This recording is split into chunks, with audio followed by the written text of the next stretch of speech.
should be the Swaraj. It is not a bad at all. That is a very excellent. But the problem is, the structural problem is already is there.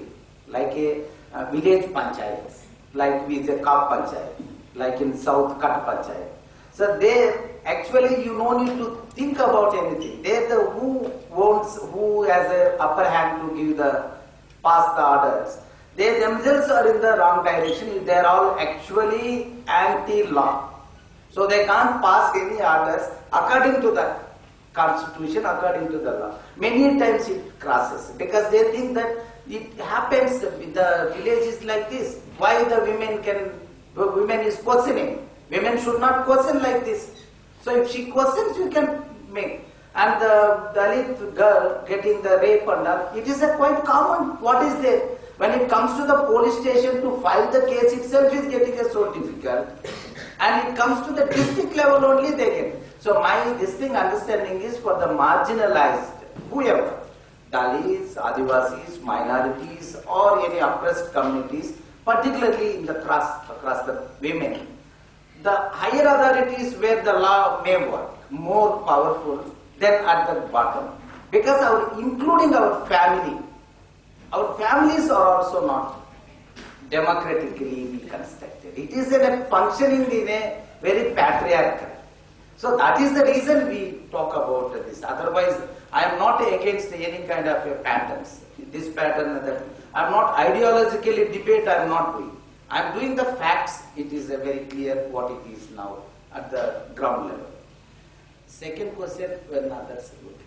I also have one comment. I will give. If you want to comment on the second question, No. then You finished. I will see that. This is You another want to source. respond? sorry, you want No, you go first. Well,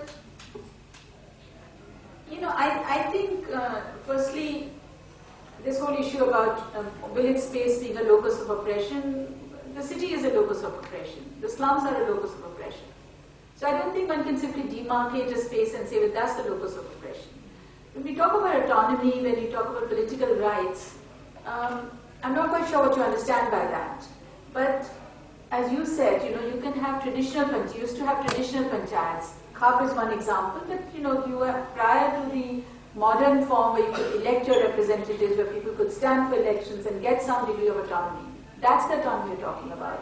Away from the structures which were non-democratic. There were panchayats, there were decisions being made, and in some states like Haryana and so on, they're still being made by the traditional panchayats.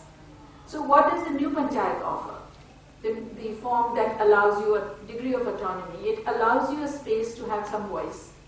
It allows the possibility, I mean, certainly you have, after the reservation, you have Dalit women, when there's a sub-reservation also, but beyond reservation, I've seen like in Andhra and Kerala, you have women, Dalit women also standing for elections and they have a voice, which they didn't have earlier. Now, rape is a very complicated issue. It's really, like we say, rape is an instrument of war. Rape in caste in India is really, has become a substitute for war. There's a kind of war against caste in relation to rape in India. So it's really a very, very, very complex issue. And it's linked not just with gender, but it's actually linked with the fact that, with some of the things that you were talking about, which is that we have caste divisions. So it's not a particular woman, but it's the fact that she belongs to a particular caste that there is a war against. And I think, I mean, there's no way one can actually begin to talk about it or answer that question. But what is certainly the case that women having a critical mass of women who rise up in the village and provide a degree of support is absolutely necessary, not just for rape, but also domestic violence. Remember, there's a lot of violence within homes across caste categories. You know, there are many, many examples, as I've been looking at Andhra Pradesh, but elsewhere also where women's groups have formed sanghas, which are mainly to do with forms of social oppression. And the Mahila Samakhya movement, for instance, was a movement for not just for women's literacy, but women's empowerment.